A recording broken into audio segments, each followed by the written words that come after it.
Hi, Soul Tribe, and thank you for joining this, whether you're joining us live or you're watching on the afterplay.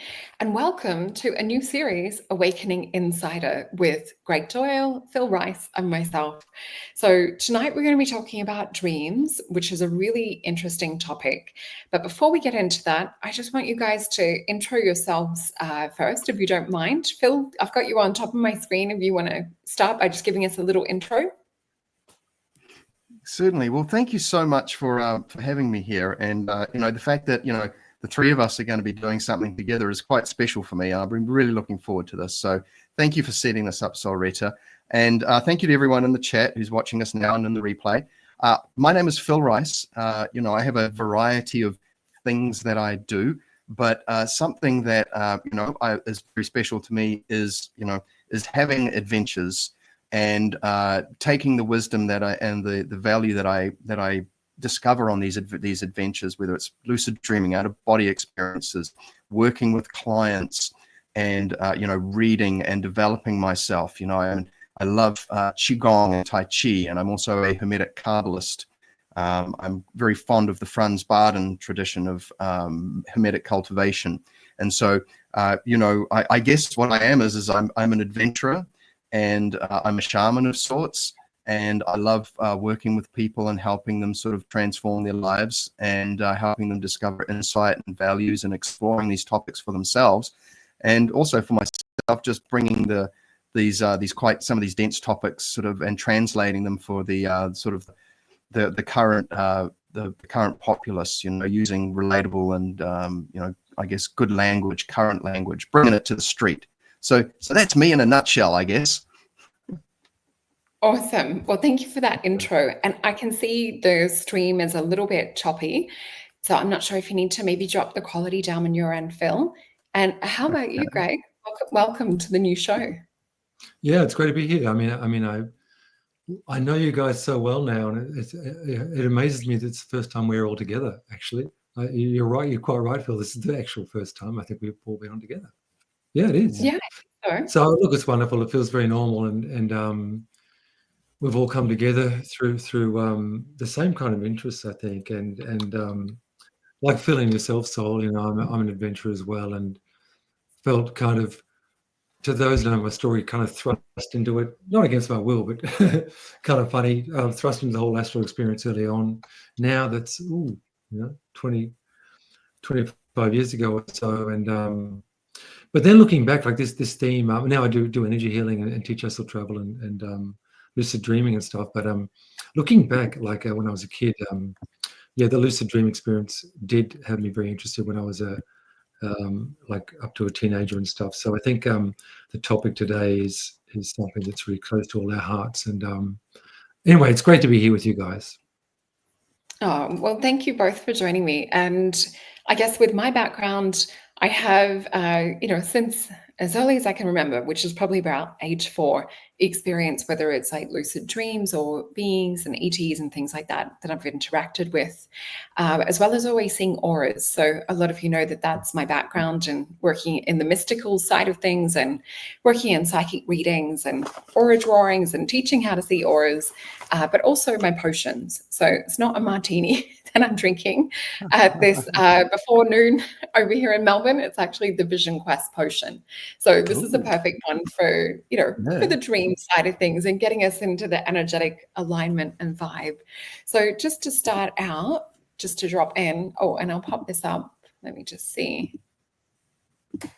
So we do have, this is the blue one here, the Vision Quest that I'm drinking. It is part of our bundle, as well as you can buy it separately. So I just want to drop that in here. And I do have consultations available. So all of my bookings are on masonjupiter.com. If you use the code word Jupiter, you can also save 10%. And we have Phil's Substack over here where you can come into for bookings.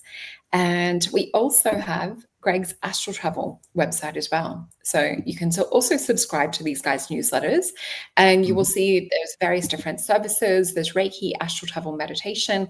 And if you are a local, it's Brisbane, isn't it, Greg, where you are?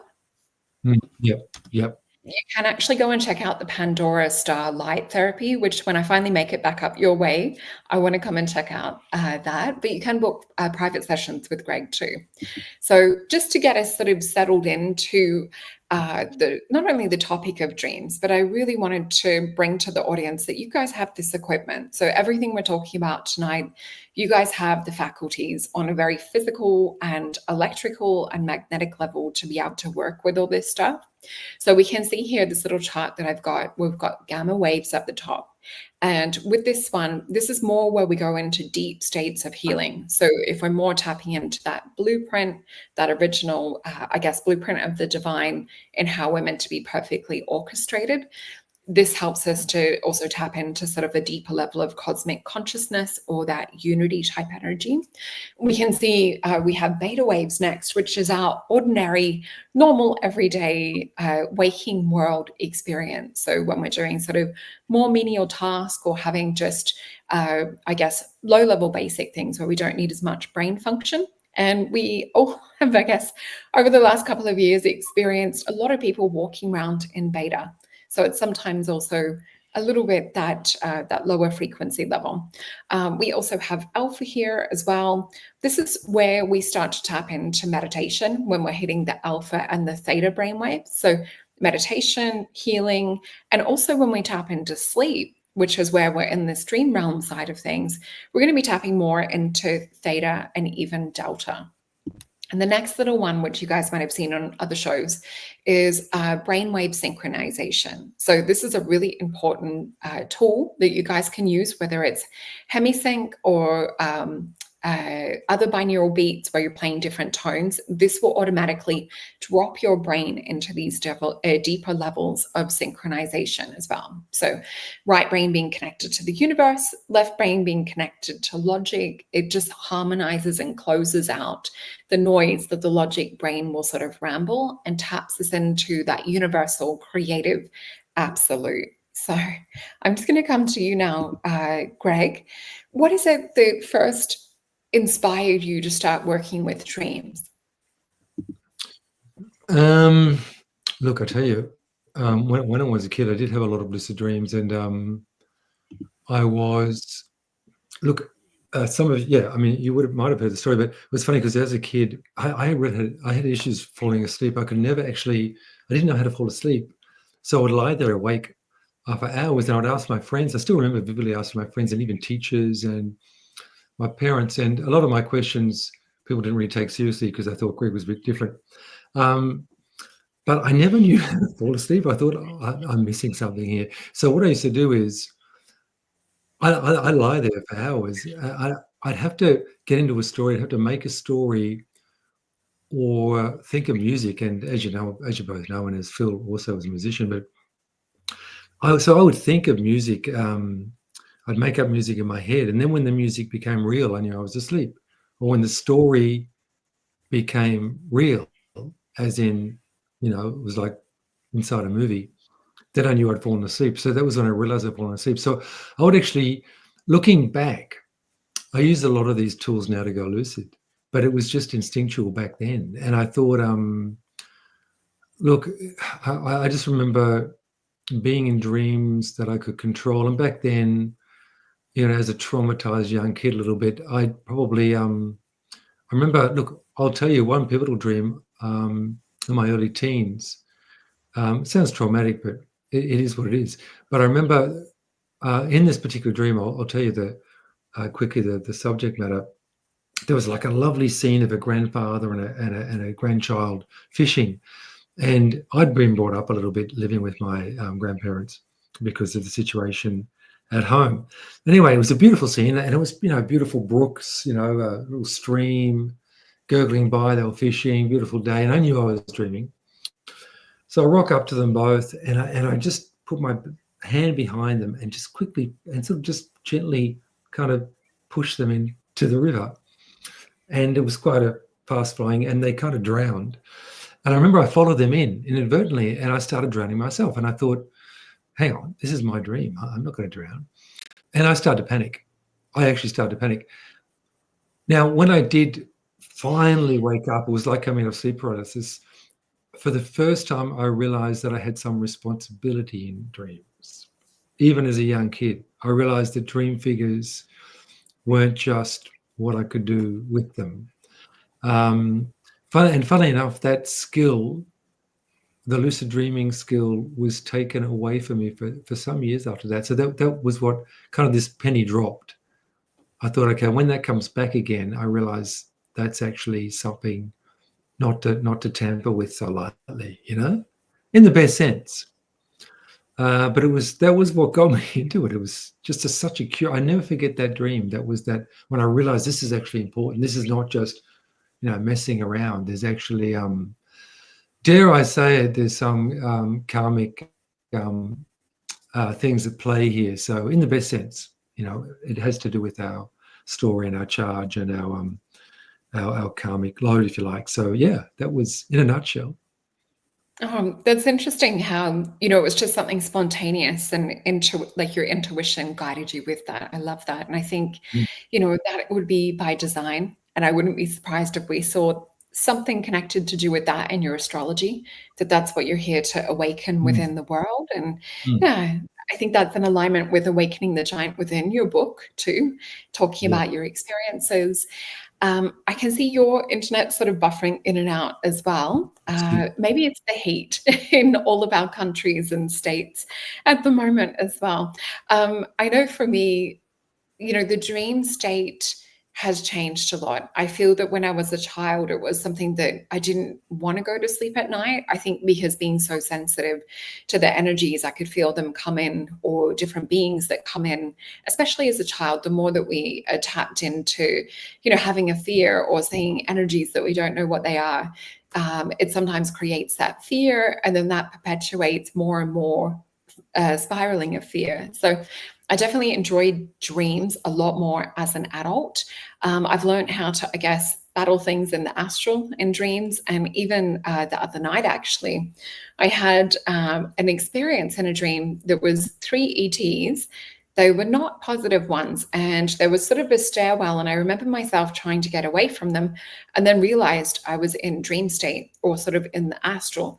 I woke up, and for some reason I looked down at my arm, and I don't know if you guys can see that. There's like a fingerprint sort of bruise mark just there.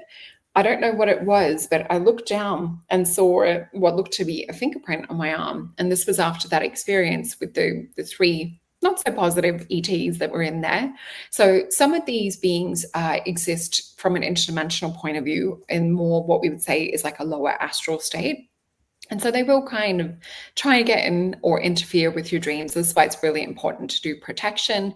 But at the same time, if you realize that you're having this kind of experience, it's good test, and it's good kind of like warrior strength building to be able to wake yourself up within that state, or to be able to, in my dreams, I always know that they can't touch me, or in terms of like, a big physical kind of harm.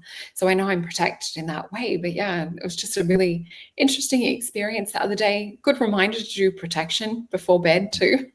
That was probably something I'd forgotten to do that night. How about you, Phil?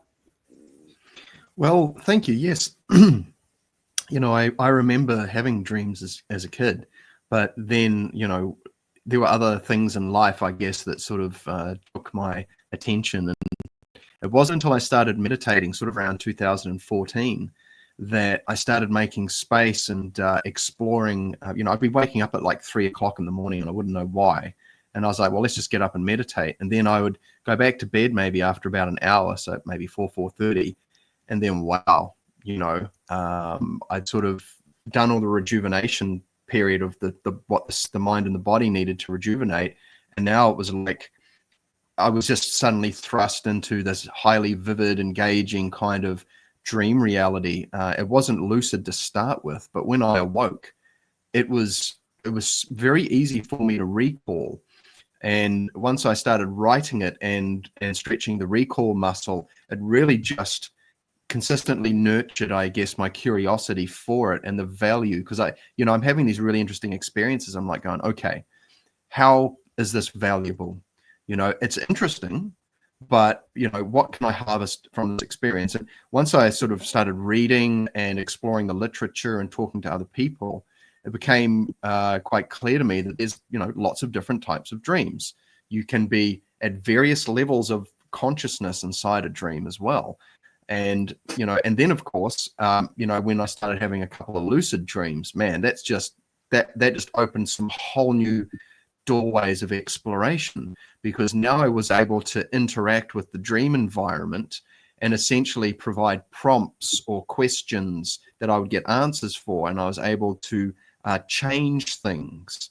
And as I moved through the lucid experience, I guess, I became aware of what I sort of could and couldn't do, and that changed over time. But just to bring it right back, just the dream experience itself, observing how that mirrored my physical awake life, and how my awake life was reflected in the dream world. So there was a correlative, if you will, a correlation between them, and learning about that and the value. But yeah, I mean, as far as I've had visitors, some of them have been a little bit alarming. Some of them have been very curious. But yeah, I think once you start wanting to get more involved in this, there's a grace period where you are, a lot of your experiences can be sort of, you'll be presented with shielded experiences. But what I found is, after exploring some other practices, protection, sleep hygiene, all these things factor in for, a high quality experience.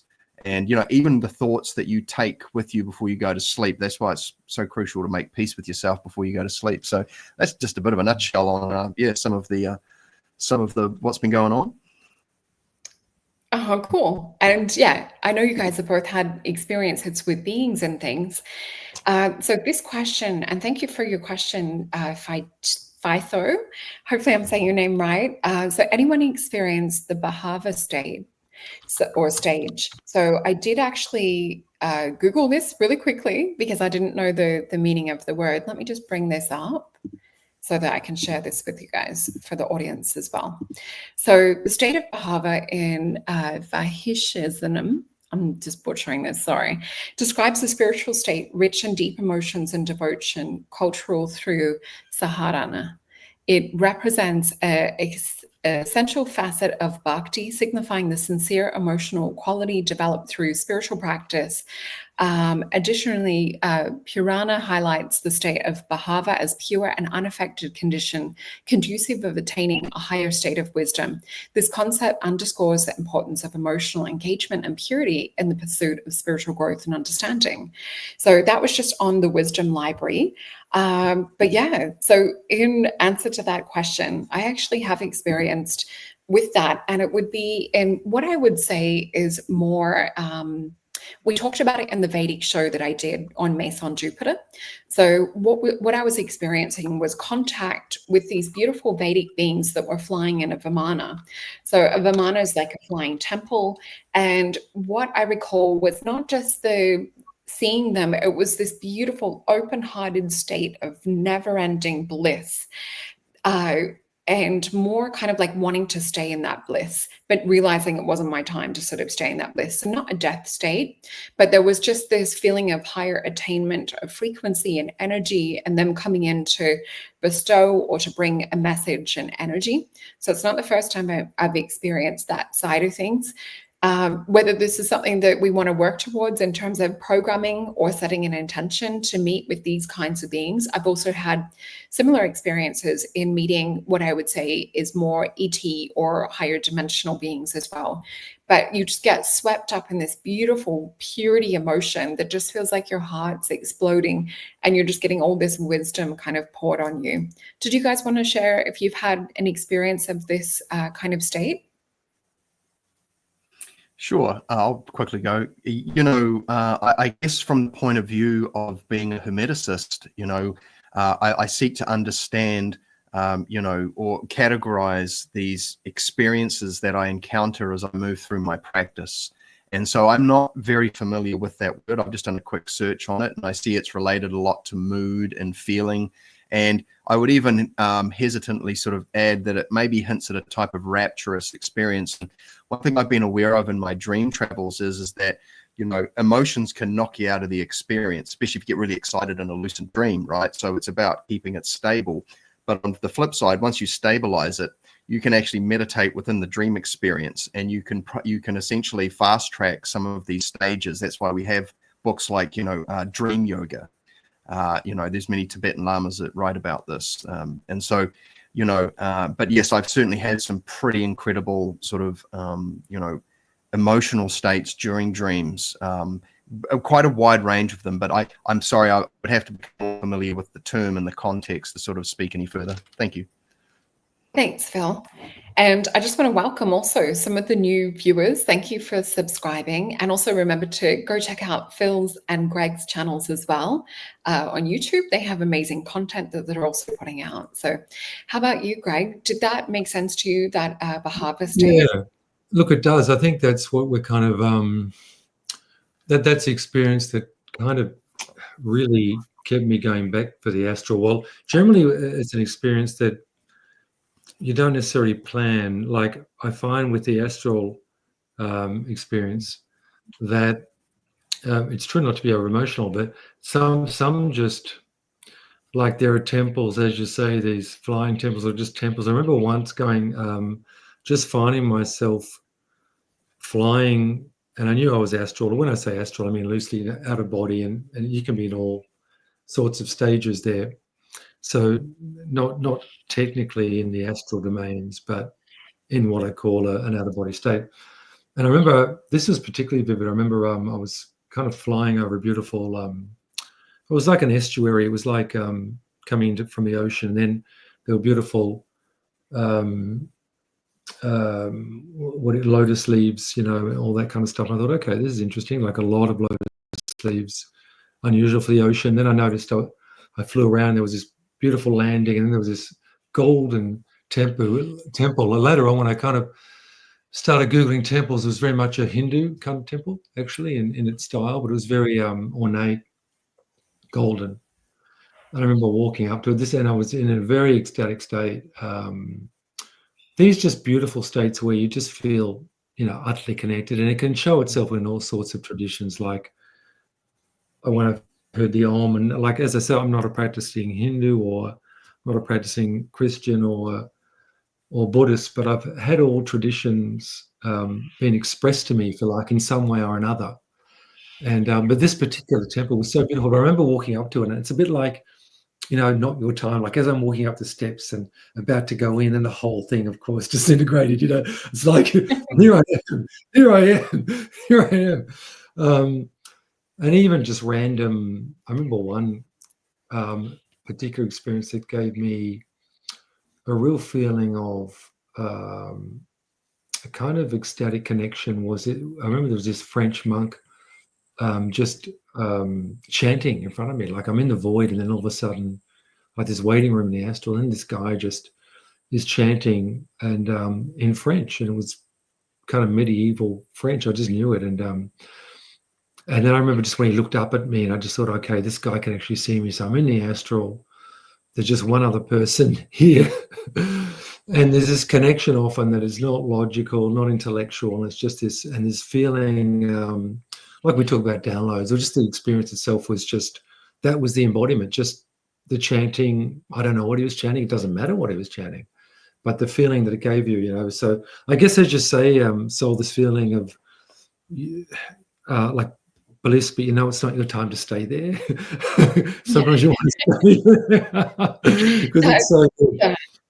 I mean, it's almost like wanting to get back to it, like how can I crawl back into that state? Yeah, and it's often spontaneous. That often it'll just come when it comes, I feel. And I didn't know that about your dream with the golden building, because I've actually had one too. And when I Googled it in the morning, and this is going back maybe 10 years ago, so it was called a stupa, but it was that same sort of awe-inspired feeling with this golden stupa that I was just drawn to it. I didn't go through to it, but yeah, oh my gosh, it makes me want tickets to come and like hang out in your dreams. Like if I can book a ride on one of your dreams, guys, it sounds like so much fun.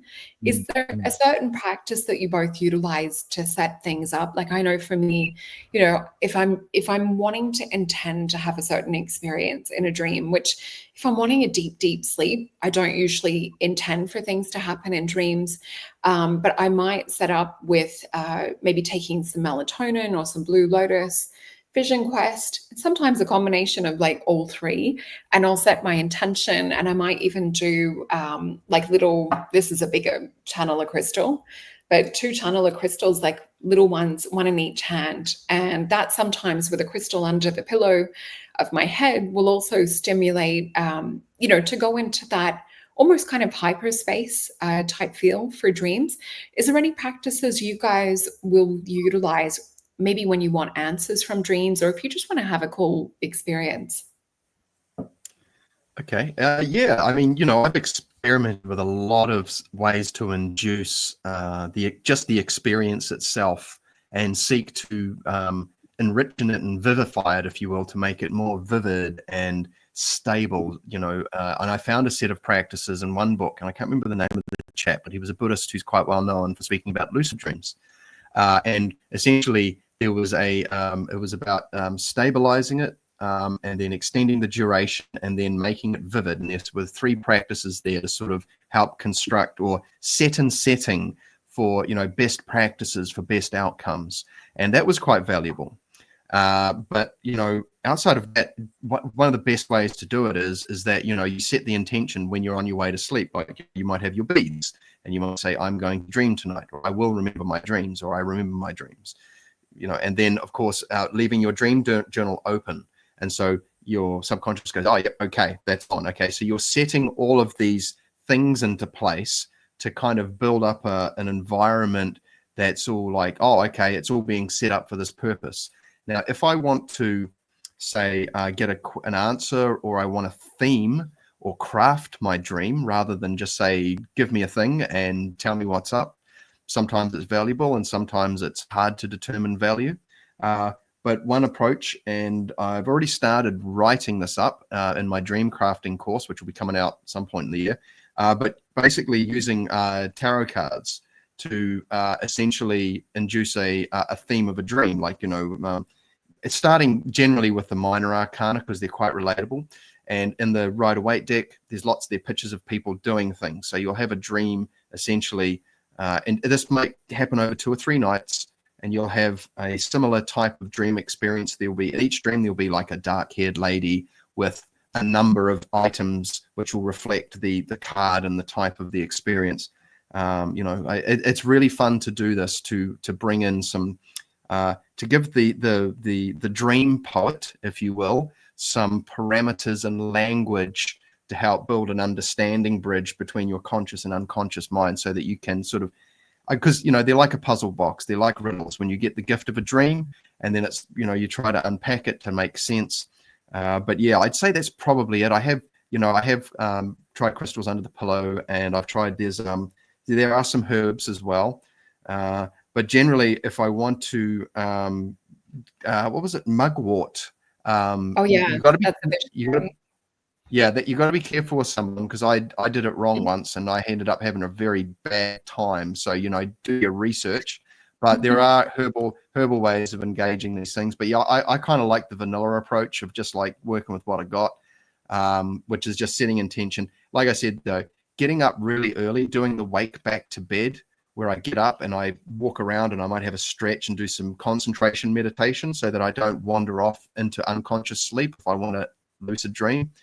And then I'll go back to bed at maybe like 5 or something like that. And that period of the morning when the REM stage is already cranking, that seems to reap some pretty good fruit. So yeah. Oh, cool. And yeah, you have to be careful with mugwort. Some of them are a little bit stronger than others, but it can be fun, as well as like Damiana. That's another good one. Even sage, you know, which some people will have in their gardens. But it is a lot to do with intention setting. I also find amethyst crystal is a great crystal to have as a cluster next to your bed. It helps you to remember your dreams. How about you, Greg? Yeah, the same as both of you, really. I sort of a bit the vanilla approach as Phil. I just kind of, but I do find that, it's like you were showing me your crystals before. like I do have an amethyst that someone gave me, a beautiful amethyst that it feels right to have near my head on my bedside pillow, but it's not something, it just feels right to have that there. I find, sometimes I'm in that kind of psychic frame, and then other times, as you say, like I'll just have a deep sleep. What I'll often do is I'll do the triggers during the day. Like for lucid dreams, I will do the triggers. I've mentioned this probably a lot on podcasts and stuff, but often the going to the bathroom I will use as a trigger, because for some reason I often wake up in dreams where I'm often going to the bathroom. So therefore it's either I'm just remembering those dreams because I have to go to the bathroom, or every night I go to the bathroom in a dream. I'm not sure what it is. But because often I will drink a fair bit of water before I go to bed at night, and I find that's good because I actually want to go to the bathroom at night. I want to get up and go and kind of reset, because when you come back, I find the mind's often a bit, all over the place. So just to bring in the mind is very good. So triggers like, I go to the bathroom during the day, I'll think to myself, what does it mean to be actually here? What is this bathroom? How does it work? Is this a logical scenario? Door opens normal, the whole thing works, taps.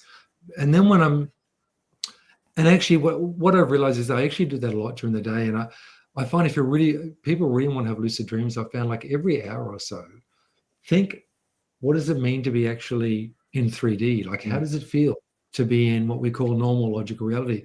Because then when that's one of my triggers, then when you're in a dream, you will hang on, this isn't right. The window is upside down, or there's 3 lights, there should only be one. I know this room.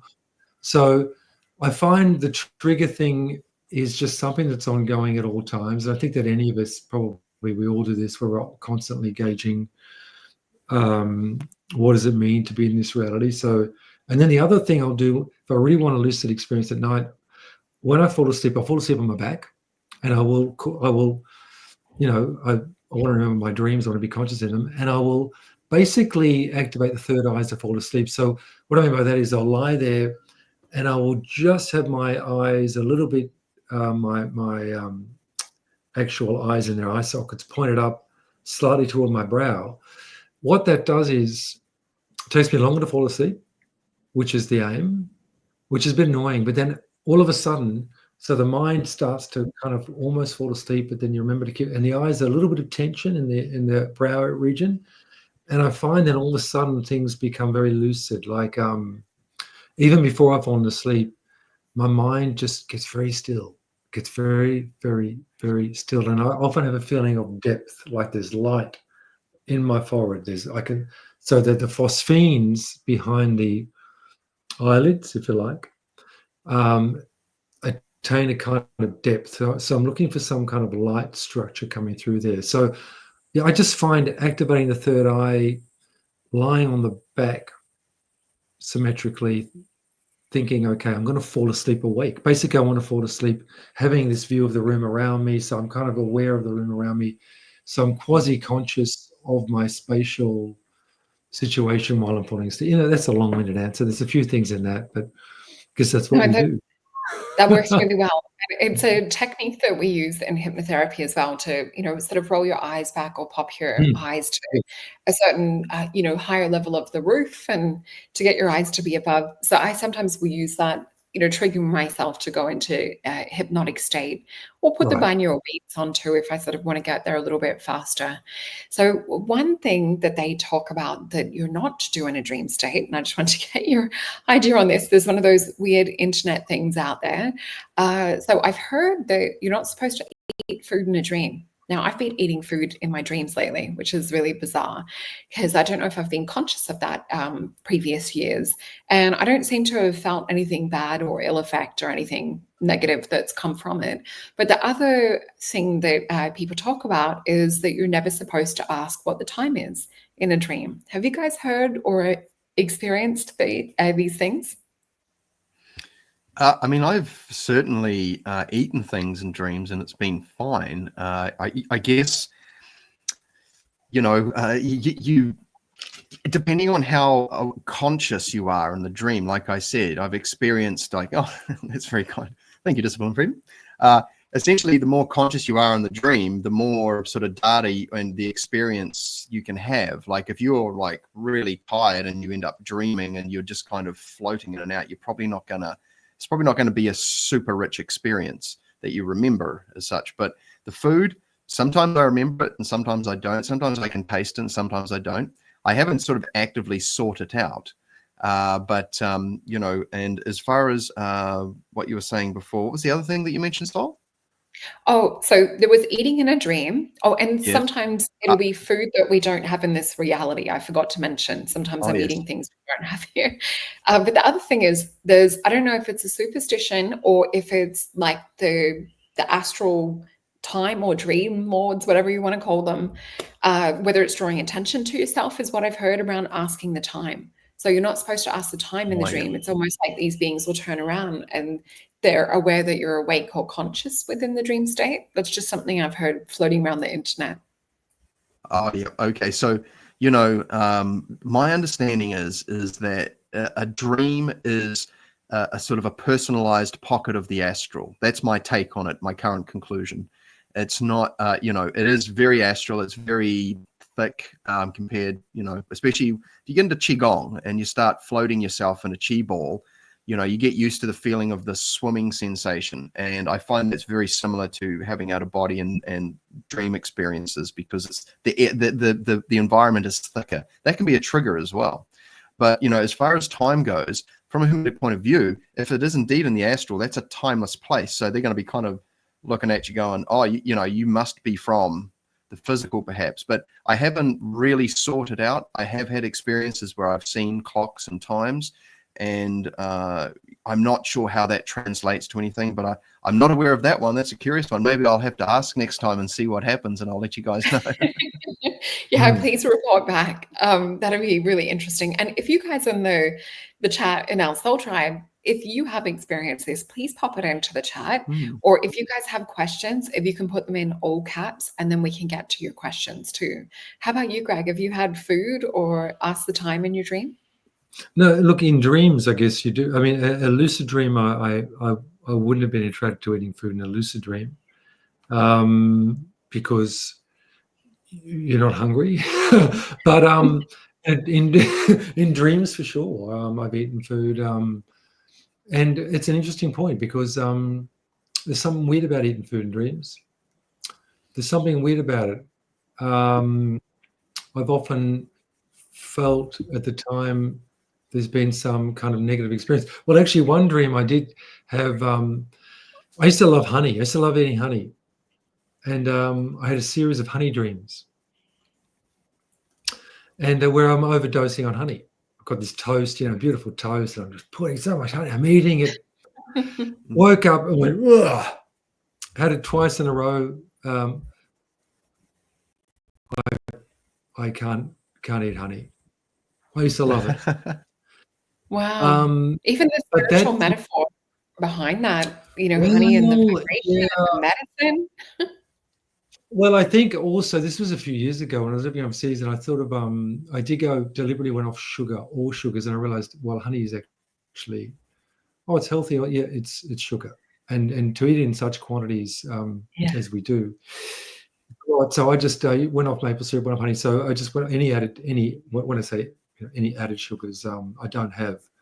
And so maybe at the time I was having too much of that, and maybe, you know, it's like when I got into Reiki, I couldn't drink coffee anymore. So maybe it's energetic. I'm not sure, but in a lucid dream, I wouldn't seek out food. One thing that's interesting, we should all try sometime. If anybody's got a thing on this, if you're in the astral, right? So for me, that's a state where you're fully conscious. It's more than a dream because it's more real than this, and a lucid dream is not as real as 3D actually. So you're in the astral. If you're in your house, for instance, and there is and there are certain things that remain the same. What I've tried is if you eat an apple in the astral, right? An apple is in your house. You go there, take it. You can take the astral and you can eat it. Next day, it'll be rotten. You can actually eat. Yeah. Wow. That'll be a fun experiment. Cool. Yeah, there you guys go for it at home. An in-home experiment. That is to try. Accidentally, did it once accidentally, and I thought, well, that couldn't be a coincidence. So it took the energy out of the apple. So that makes me think there's interesting ramifications to that. The apple's still there, whereas I had eaten it in the astral, but I'd taken the astral, I'd taken the essence of that apple out of it. Wow, that is fascinating, Greg. Okay, that's a whole nother show. I'm No, like, no, what else do we different mind. experience and work with in that level? Can I And just you know, drop there's something quick? Sorry.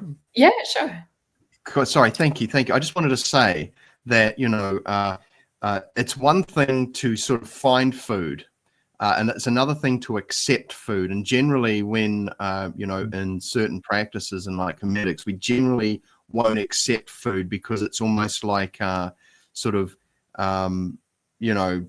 could be signing a contract in a sense too. You're accepting an offering.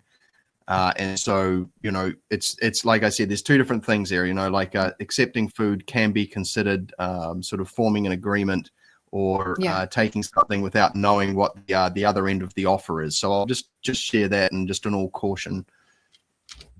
Yeah, that's good. And that's something we work with in crystal dreaming as well is, you don't accept amulets, other things, crystals and things like that. You also have to be careful of like receiving in dream state or astral state.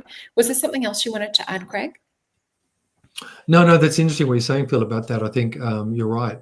I feel that too. I feel there's some agreement. It's like, because I know with a bit of the shamanic stuff I've done, yeah, it's interesting. It's something that you're agreeing. There's some kind of contract, even in some small way. So interesting theme for sure, isn't it? Cool theme. It is. And we've got our lovely friend Jake here. So Jake is saying, do you think we can visit an alternate physical multiverse in dreams or just the astral? So my partner and I actually experienced this. It was interesting. I gave him, I think it was maybe like a blue lotus tea, but just like to relax because it's also good for anti-anxiety, stress. And this was a couple of years ago. And it was funny because the effect took place more in the waking morning. So it was like a delayed kind of compounded effect. And he said he could close his eyes and he was seeing and experiencing this whole other dream reality. And he's like it's really there. He goes, I can close my eyes and just jump straight back in. And he could see me there in this other dream and this whole other life that we had with whole other different characters that were part of the dream. The cool thing with me being clairvoyant is I was able to close my eyes and I could sort of describe some of the characters in the dream because he was connecting with a multiverse aspect of the two of us. So yeah, this is definitely in my firsthand experience as well. I have dreamt where I've had other jobs, I've had different family, and I know that I'm experiencing a multi-version, a version of myself. So just as we talk about all the time, past, present, future, linear concept, this is the multiverse concept where we have the oversoul. This might be the Earth lifetime. This could be, whether it's a Pleiadian lifetime or a lifetime in another realm time or another dimension even, but we're connected. It's like these little strings that vibrate, and every now and then you might have a bleeding through from this reality that drips into this conscious world or this conscious state, or we travel into these places. That's my experience. How about you guys? Yeah, I trying to sort of lay out a taxonomy, if you will, or a kind of a map of how, what is the astral, what constitutes it, what's its characteristics, properties, and attributes, and where does this idea of the multiverse sort of fit in, in that kind of map. And so, from and I keep referring back to this because it's just sort of worldview that helps me, is that from a hermetic point of view, everything's involved in the drop. It's the holographic model. And so I have certainly had experiences that are not the usual experience, that hint at the idea that I'm in another place. It's got a very different feeling to it, because you can navigate the experience you're in based on what we might call the clairsentient input, sensory data, or the way that the environment feels and how you respond to it at the level of feeling.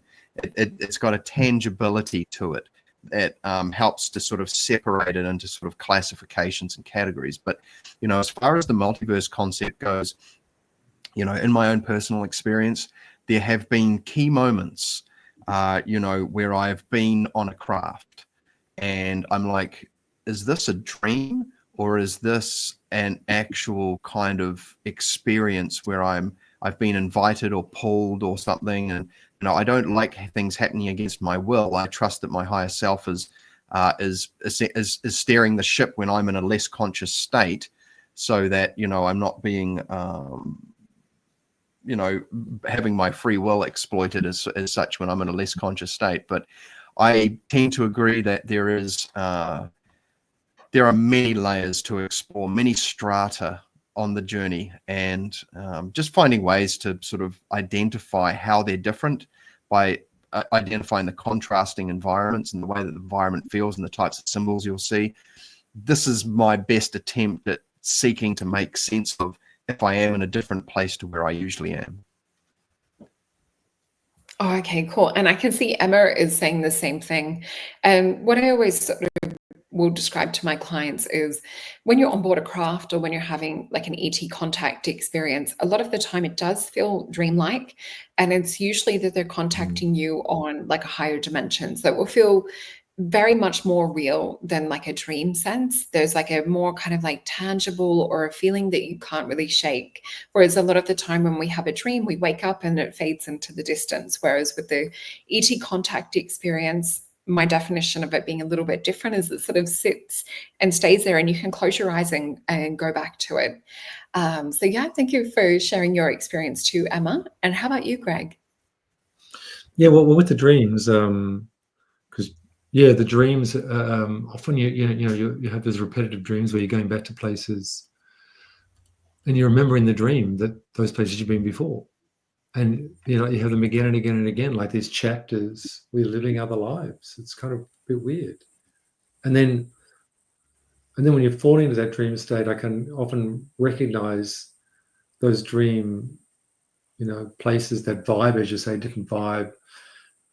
And it's like there's another lifetime going on. It's kind of these weird little snippets. So I think that, as you're saying before, the whole notion of time, that's what I like about even in 3D, even in this reality we're in now, we're lugging the past. We have expectation of the future. It seems to be the nature of a temporal reality, whereas that's what probably distinguishes between all this dream and 3D experience and what I call the Astral experience, where there is no time, where you're absolutely in the now, because you're utterly focused on that present moment. That's probably why it's so ecstatic. Because there is no time. You're aware that you're out of time. So everything is anything you wish to manifest is immediate in the astral. So dreams and this, I think dreams and this reality are more related. Even these other dimensional dreams or these other what did you say before, these multiverses. Whereas I put the astral experience where the consciousness is totally 100% there and you're out of a temporal state, that I put in another football field. Yeah. You know, but it is curious how we lug around. I've also found with dreams, if you can't remember a dream, you're waking up, you know you've had some bizarre dream that you want to get back into, or you've woken up and you want to get back into your physical position that you were having when you were having that dream. So if you're lying on one particular side, or I find to move into that particular physical position, that I can often fall back into that dream that I was having. That's a good tip. I find the same. And even if I sort of visualize the last little snippet of the dream, it will take me back into it. Or if I sort of see myself like walking back into that scene, almost like an actor on a stage. So I think with Paris Anne's question as well, do dreams take you back to a former life? I recall riding in a carriage and seeing trees pass by. So as we were saying before, with that connected consciousness and being able to sort of tap in. So I would say that's sort of included in the last last question that we asked. So definitely you can go back into other past life realities and things too. And I can see Emma is also saying, my dreams are really another arrangement of multiple realities. I have no idea where I go next, which is so interesting. And we have our friend Ben here. Hey, Ben, hope you and your family are doing well. And I can see Lorianne is saying, I have had telepathic contact before after an intense prayer meditation. Freaks me out every time. And I think with this kind of thing, it's to soften ourselves. And this is what's happening with the ET world, which maybe we'll do another show on the ET contact side of things too.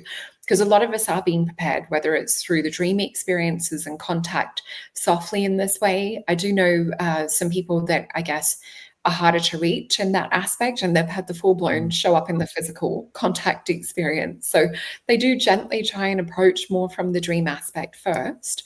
And I know we're coming to the top of the hour, but I think we had another question. We might just have time for this one. So Emma said, I had an odd dream experience last night. I was looking through my eye iris and then felt a negative energy and zipped back so fast that my body was frozen, felt icky. Did you guys want to maybe tap into what that might be? Yeah, so, when you're occupying, when you're sort of not encumbered or carrying the burden, if you will, of your physical body, you sort of release all the physical sensory inputs.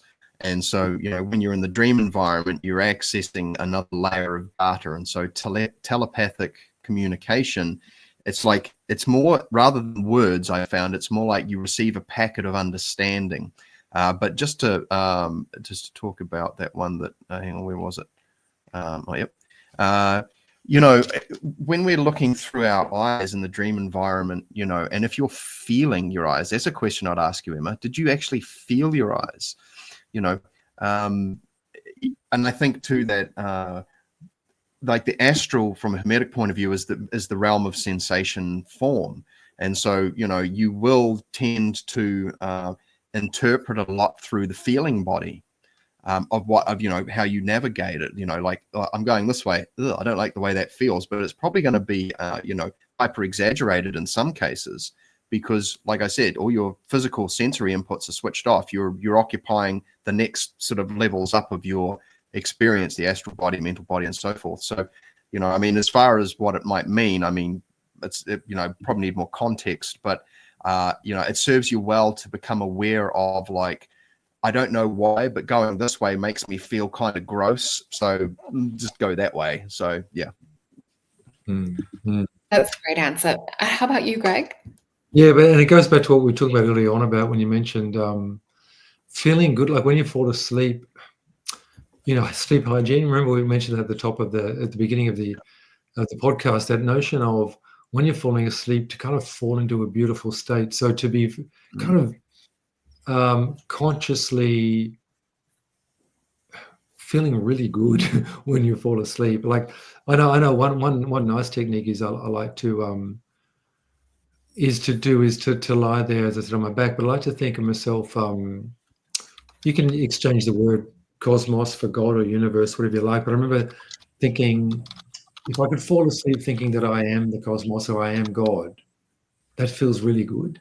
So I tell myself that I use the word God because I was brought up a Catholic and there was a negative connotation with that word. So I like to get rid of the negative connotation. So now I love that word because it just means the all. But I think to myself, okay, my arm, my left arm is the arm of God. And therefore I am that. And so as I'm falling asleep, when my logical mind starts to peter out, I could really start to feel that I was the cosmos, or I am God, or whatever. Whereas in the beginning, my logical mind would be saying, "Don't be silly, Greg, you're not God." So as you fall asleep, you become less logical. If you can take some logical intention to that you are the cosmos, then as you fall into that illogical state of dream state or whatever, which is far more real, it's you have that chance of kind of phasing into something that's very astral or lucid dream like. So I found just to that what we call the sleep hygiene, where you can get, like sort of tap away any stuff that's been occupying you and just start to feel very connected to everything when you fall asleep. I find that's a good way to get rid of the those icky kind of vibe-ish things. That's really good advice. And I know for me, sometimes it's hard to shake off to like physically get up, maybe go to the bathroom, get a drink of water, do something kind of grounding, and then I feel protected and safe again. Now, I did see another question, but we're going to actually save this one for next week. This is Kathy's one. So Kathy was saying, has anyone had reoccurring dreams since childhood? So we're actually going to be talking about that next week. So you guys will have to tune in for next week to find out a little bit more about that. But yeah, a few of us have had experiences around that. So it's a bit more of a broader topic, which will be great to go into. So we are at around the top of our hour. I just wanted to say thank you to everyone that showed up for our first Awakening Insider show today. It's been so lovely to hang out with all of you guys in this space, and we'd love to hear your examples of dreams next week, if this has maybe changed your dreams a little bit. And just a reminder that we do have my beautiful potions for sale if you want a little bit of dream assistance or kind of a way to step into the dream realm or meditation. That would be this one here, the Vision Quest. And I just want to say thank you to our beautiful community as well for the reviews that you guys have left. You are also poetic in the words and describing your experiences with the potions.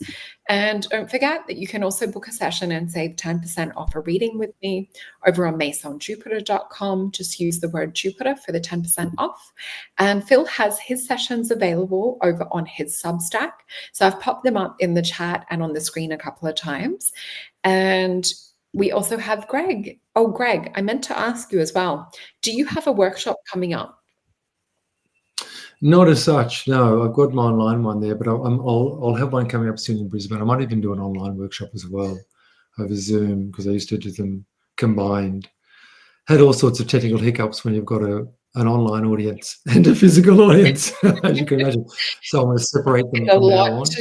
Yeah. But very that'll be soon wonderful. I want to get and them you back have up. your services as well that people can come and book. That's right. As well. And there's also the book online thing you've got there. People can see. I've got quite a few little things people can book on. But yeah, I'll get physical ones and online Astral workshops up very soon. Yeah, I'm sure everyone will be looking forward to that. Well, thank you guys so much for hanging out today. It's been a lot of fun. And I look forward to seeing you guys next week, where we're going to be talking more about dreams. And yeah, please bring your comments, maybe keep a dream journal for this week as well. Good idea. Yeah, good idea. All right. Thank you, everyone. See you next week. Bye, guys. Thanks, everyone. Thank you. See ya.